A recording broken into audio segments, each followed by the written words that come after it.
Getting out in nature is a really great way to clear your mind and to ground yourself.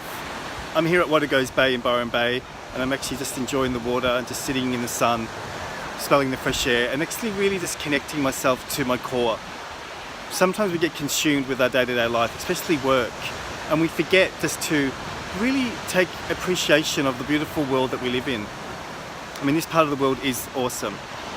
So when you're dealing with your mental health issues or just trying to ground yourself from any stress that you're having, just connect with nature. Get your feet onto the sand or onto the grass, take a deep breath in and just connect. Till our next video, have a great day.